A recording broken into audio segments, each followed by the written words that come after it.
Hello everyone, I am Rahul and welcome to Academics with Rahul YouTube channel. अगर आप channel पर पहली बार आए हो तो चैनल को सब्सक्राइब करें और बेल आइकन को प्रेस करिए ताकि इस तरह की यूजफुल वीडियोस मिलें आपको सबसे पहले। ये क्लास 8 सिविक्स चैप्टर 1 का पार्ट 2 है। अगर आपने पार्ट 1 नहीं देखा है, डिस्क्रिप्शन में उसकी लिंक है, जाके पहले पार्ट 1 देखें। इस चैप्टर के पार्ट 1 में हमने ये डिस्कस किया था कि कॉन्स्टिट्यूशन की ज़रूरत क्यों है एक कंट्री को, और साथ ही हमने कॉन्स्टिट्यूशन के कुछ इम्पॉर्टेंट पर्पसेस के बारे में डिस्कस किया था। वैसा ही एक पर्पस यहाँ पर गिवन है। Another important function that a constitution plays in a democracy is to ensure that a dominant group does not use its power against other. एक इम्पॉर्टेंट फंक्शन जो कि कॉन्स्टिट्यूशन प्ले करता है एक डेमोक्रेटिक कंट्री में या democracy में, ये वो होता है कि कोई भी डोमिनेंट ग्रुप आप मान सकते हो वो ग्रुप जो ज़्यादा कंट्रोल या इन्फ्लुएंस रखता है। कॉन्स्टिट्यूशन ये इंश्योर करता है कि कोई भी डोमिनेंट ग्रुप अपने पावर्स को अदर ग्रुप्स या लेस पावरफुल लोगों पर मिसयूज ना करे। The story board below demonstrates one such situation in the classroom. और ये नीचे जो स्टोरी बोर्ड गिवन है ये हमें इसी का एग्जाम्पल देता है। The games period is about to begin.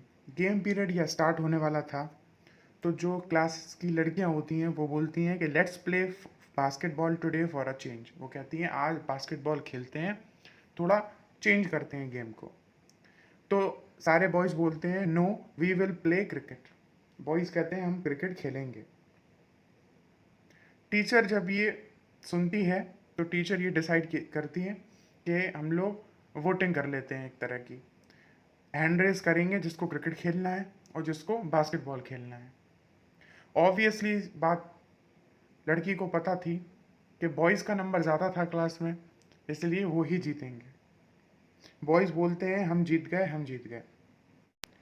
बाद में लड़कियां बात कर रही होती हैं we always have to do what the boys want because they are in majority. वो कहती हैं हमें हमेशा वो करना पड़ता है जो कि बॉयज़ चाहते हैं, क्योंकि वो मेजोरिटी में है, यानी उनका क्लास में नंबर ज़्यादा है। Ma'am should think of another way to make decision so that our wishes are also heard. इस पर दूसरी लड़की कहती है मैम को कोई दूसरा तरीका ढूंढना चाहिए डिसीजन लेने के लिए, ताकि हमारे विशेस यानी हमारी इच्छाओं को भी सुना जा सके। तो आपने ये सिचुएशन देखी जहाँ पे जो मेजॉरिटी ग्रुप था, यानी वो ग्रुप जिसका नंबर ज़्यादा था, वो दूसरे ग्रुप पर डोमिनेंट रहा, यानी उसने अपनी इच्छा को दूसरे पर थोप दिया। Such unhealthy situations can occur in democratic societies too, where a majority can continuously enforce decisions that exclude minorities and go against their interest. ऐसे ही unhealthy situations democratic society में भी आ सकती हैं, जहाँ पे एक मेजॉरिटी यानी जिसकी पॉपुलेशन ज़्यादा है वो कई सारे डिसीजंस को फोर्सफुली उनकी इच्छा के विरुद्ध किसी दूसरे पर डिसीजंस को थोप सकती है। किस पर? माइनॉरिटीज़ पे, यानी जिसकी तादाद कम है, और उनके इंटरेस्ट के अगेंस्ट जा सकती है, यानी जो उनकी इच्छा नहीं है उनके माइनॉरिटीज़ के इच्छा के विरुद्ध जा सकती है। As the above storyboard illustrates, every society is prone to this tyranny of majority. और जो above storyboard में हमने भी डिस्कस किया, ये क्लियरली ये इलस्ट्रेट करती है, दर्शाती है कि हर एक सोसाइटी में इस तरह का अन्याय, tyranny मतलब होता है अन्याय या फिर अत्याचार, यानी इस तरह की जो tyranny होती है मेजॉरिटी द्वारा माइनॉरिटी पे हो सकता है। The Constitution usually contains rules that ensure that minorities are not excluded from anything that is routinely available to the majority. Constitution में कुछ ऐसे रूल्स हैं जो कि ये इंश्योर करते हैं कि माइनॉरिटीज़ को कंट्री का एक पार्ट माना जाए, ना कि मेजॉरिटी की इच्छा के अकॉर्डिंग सब कुछ हो। उसमें कुछ ऐसे रूल्स हैं जो ये इंश्योर करते हैं कि कंट्री में जो भी चीज़ हो रही है जो भी मेजोरिटी को अवेलेबल किया जा रहा है वो सारी चीज़ों से माइनॉरिटी को एक्सक्लूड ना किया जाए. Another reason why we have a constitution is precisely to prevent this tyranny or domination by the majority of a minority. एक और रीज़न जिसके वजह से हमें कॉन्स्टिट्यूशन की ज़रूरत है वो ये है कि इस तरह की अत्याचार या इस तरह का डोमिनेशन को हम रोक सकें.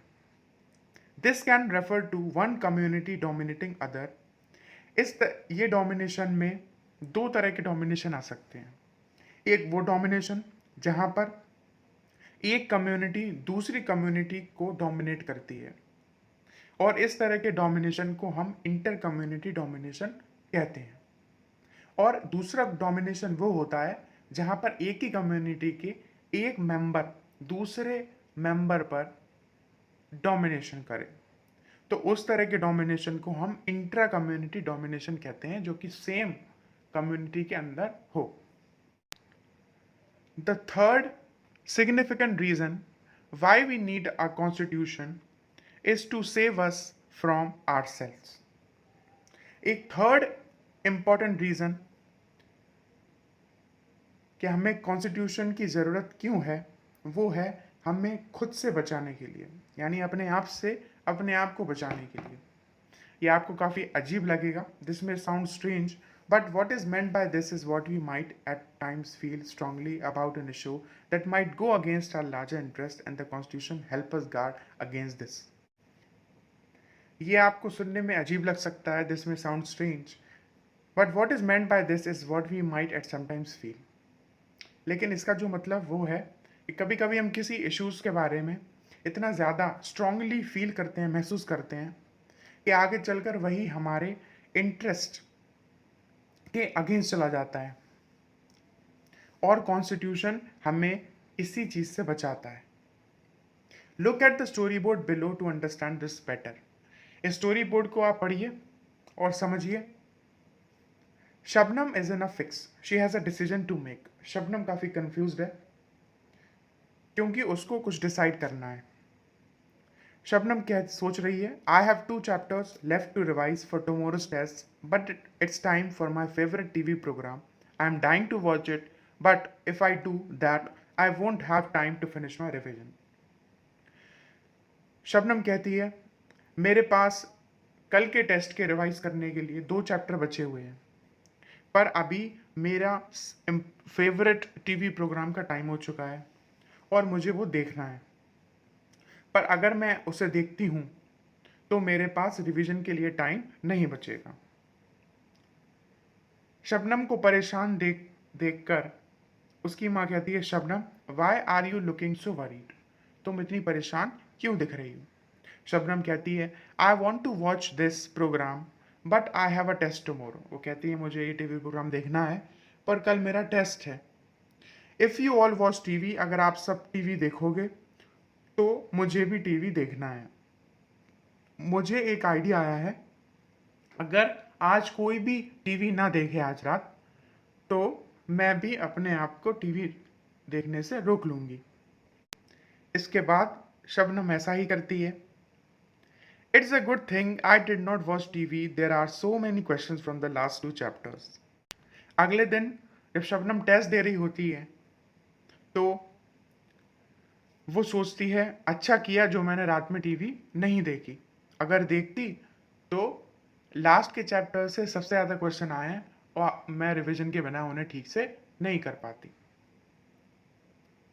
तो आपने स्टोरी बोर्ड से समझा कि किस तरह से एक इम्पॉर्टेंट डिसीजन जो उसे लेना था उस टाइम पे, और वो काफ़ी परेशान थी उस डिसीजन को लेने के लिए, लेकिन फाइनली जब उसने वो सही डिसीजन लिया तो बाद में उसको उसका फ़ायदा हुआ कि टेस्ट में वही सारे चैप्टर्स से ज़्यादा क्वेश्चन आ गए.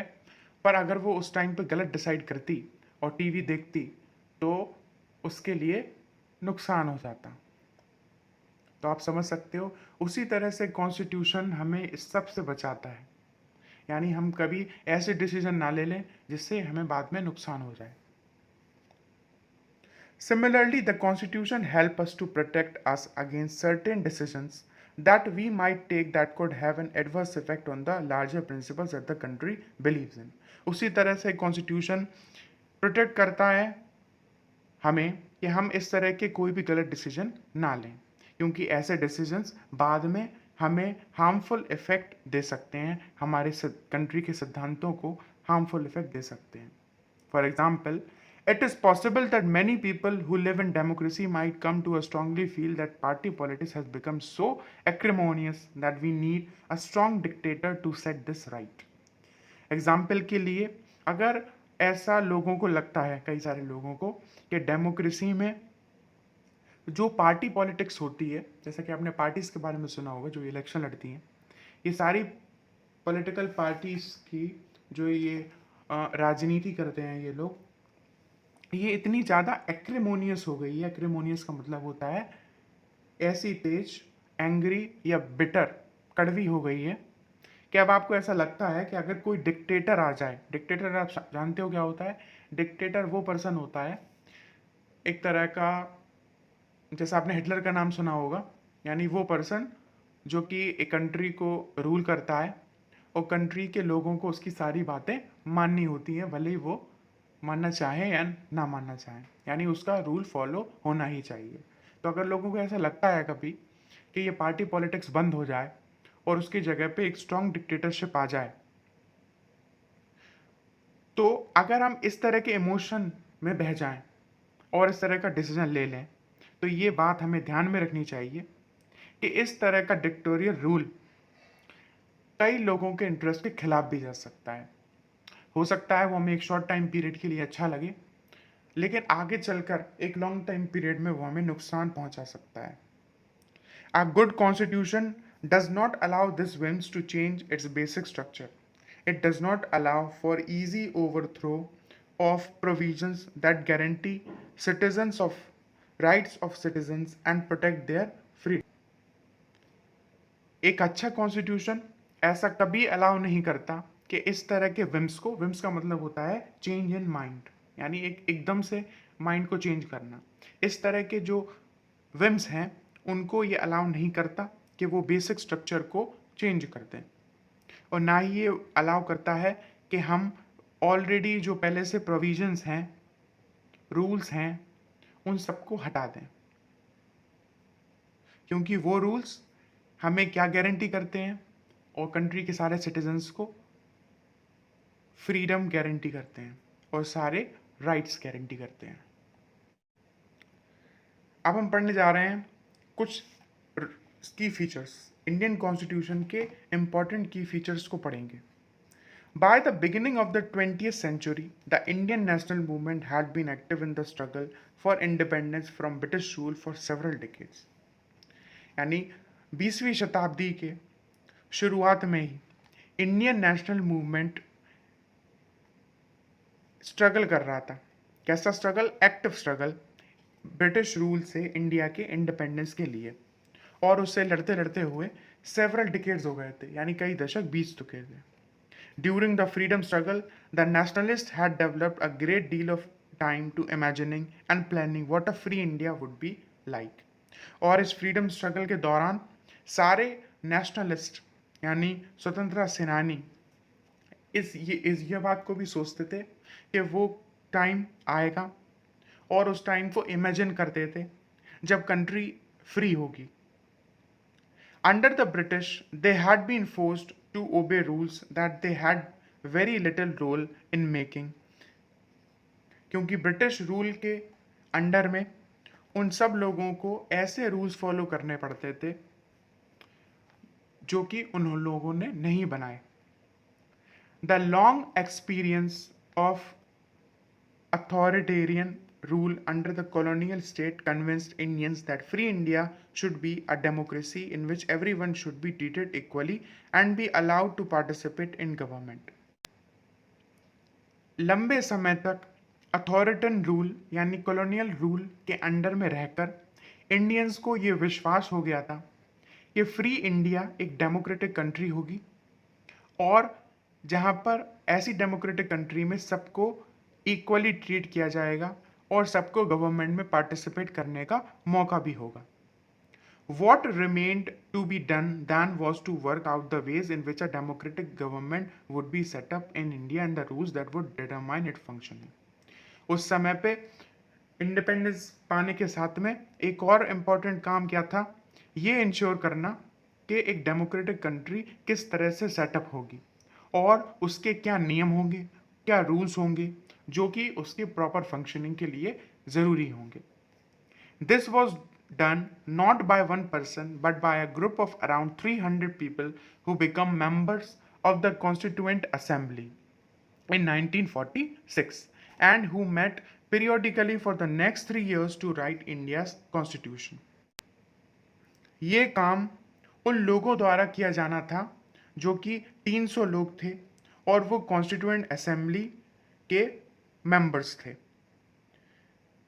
वो पीरियोडिकली अगले 3 साल तक मिलते रहे और कॉन्स्टिट्यूशन को लिखा गया. Members of the Constituent Assembly had a huge task before them. Constituent assembly के यानी संविधान सभा के लोगों के सामने एक बड़ी चुनौती क्या थी, एक बड़ा टास्क क्या था. The country was made up of several different communities who spoke different languages, belonged to different religions and had distinct cultures. कि इंडिया कंट्री वो ऐसी कंट्री थी जहाँ पे डिफरेंट कम्युनिटीज़ थी, बहुत सारी डिफरेंट कम्युनिटीज़ थी जो कि डिफरेंट लैंग्वेजेस बोला करती थी, डिफरेंट रिलीजन्स थे, अलग अलग संस्कृति थी, धर्म थे. Also when the constitution was being written India was going through considerable turmoil. साथ ही कॉन्स्टिट्यूशन लिखते वक्त इंडिया किस चीज़ से गुजर रहा था, कंसिडरेबल टर्मोइल से. टर्मोइल का मतलब होता है एक वायलेंट डिस्टर्बेंस, यानी पूरे देश में खलबली और अशांति थी. The partition of country into India and Pakistan was imminent. उस टाइम पर इंडिया और पाकिस्तान का पार्टीशन यानी बंटवारा भी होना था. Some of the princely states remained undecided about their future. कई सारे प्रिंसली स्टेट्स अभी भी डिसाइड नहीं कर पाए थे कि वो किसके तरफ जाएंगे, यानी वो एक इंडिया का पार्ट बनेंगे या पाकिस्तान का.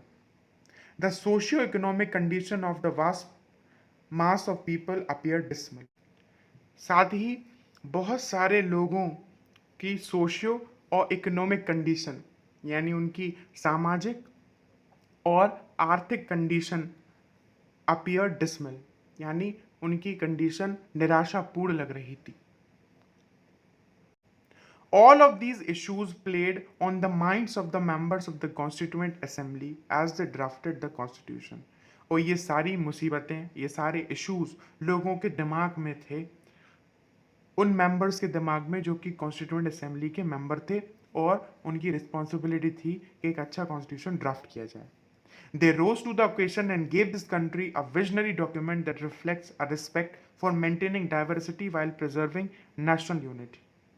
वो सब इन इश्यूज से ऊपर उठे, रोज हुए और इस कंट्री को एक ऐसा डॉक्यूमेंट, एक ऐसा विजनरी डॉक्यूमेंट दिया जो कि लोगों की डाइवर्सिटी को भी दिखाता था पर साथ ही इंडिया की यूनिटी को भी दर्शाता था और उसे प्रिजर्व करता था, बचा कर रखता था. आप जानते होंगे कि इंडिया एक यूनिटी इन डाइवर्सिटी है, यानी इंडिया के पास यूनिटी है, एकता है, इसके बावजूद कि उसमें डाइवर्सिटी बहुत ज़्यादा है, यानी वैरायटी बहुत ज़्यादा है. रिलीजन की वैरायटी, ड्रेस की, लैंग्वेज की, कस्टम्स की, कल्चर्स की, इन सब चीज़ों की डाइवर्सिटी है. उसके बाद भी वैरायटी है, इसके बाद भी इंडिया एक कैसी कंट्री है, यूनाइटेड कंट्री है. The final document also reflects their concern for eradicating poverty through socio-economic reform as well as emphasizing the crucial role the people can play in choosing their representative. इस document में यानी constitution में इस बात का भी ध्यान रखा गया कि किस तरीके से हम पॉवर्टी, गरीबी को एरेडिकेट कर सकते हैं, खत्म कर सकते हैं. किसके द्वारा? सोशियो इकोनॉमिक रिफॉर्म के द्वारा, यानी एक ऐसा रिफॉर्म, एक ऐसा चेंज जिससे सोशली और इकोनॉमिकली लोग डेवलप हों. और लोगों का एक क्रूशियल रोल भी रहा, और लोगों का एक क्रूशियल रोल भी होना था अपने रिप्रेजेंटेटिव्स चुनने में. जैसा कि हम जानते हैं कि अपनी कंट्री में इलेक्शंस किए जाते हैं और हम उन रिप्रेजेंटेटिव्स को यहाँ से चुनकर पार्लियामेंट भेजते हैं. तो उन रिप्रेजेंटेटिव्स को चूज करने का एक क्रूशियल रोल भी कॉन्स्टिट्यूशन ने ही हम सब सिटीजन्स को दिया। Baba Saheb doctor Ambedkar is known as the father of the Indian constitution. आप जानते हैं इंडियन कॉन्स्टिट्यूशन यानी भारतीय संविधान के पिता डॉक्टर बाबा साहब भीमराव अंबेडकर को कहा जाता है। डॉक्टर अंबेडकर ये बिलीव करते थे that his participation in the Constituent Assembly helped the scheduled caste get some safeguard in the draft constitution। Doctor Baba Saheb का ये मानना था कि कॉन्स्टिट्यूएंट असेंबली में पार्टिसिपेट कर कर वो शेड्यूल्ड कास्ट यानी लोअर कास्ट जो थी उनको उनके राइट्स को सेफगार्ड कर पाएंगे और उनको उनके हक दिला पाएंगे। But he also stated that although the laws may exist and scheduled caste still had reason to fear. पर उनका ये भी मानना था कि लॉ भले ही हों लेकिन शेड्यूल कास्ट को फिर भी डरने की ज़रूरत है, क्योंकि सारा एडमिनिस्ट्रेशन किसके हाथों में था? कास्ट हिंदू ऑफिसर्स, जो कि डिस्क्रिमिनेशन में काफ़ी बिलीव करते थे। इसलिए उन्होंने लोगों को अर्ज किया कि शेड्यूल्ड कास्ट के लोग गवर्नमेंट में भी पार्टिसिपेट करें, साथ साथ में सिविल सर्विसेज में भी पार्टिसिपेट करें, जिससे उन्हें डरने की कोई बात ना हो। तो यहाँ सिविक्स चैप्टर 1 का पार्ट 2 कंप्लीट होता है। पार्ट 3 की लिंक डिस्क्रिप्शन में है, आप वहाँ से जाके पार्ट 3 देख सकते हो और वो अपलोड होते ही प्रोवाइड कर दी जाएगी। आई होप आपको समझ में आया होगा। अगर आपको हमारी वीडियो और हमारा कंटेंट पसंद आता है तो इस वीडियो को लाइक करें, शेयर करें और साथ ही चैनल को सब्सक्राइब करें।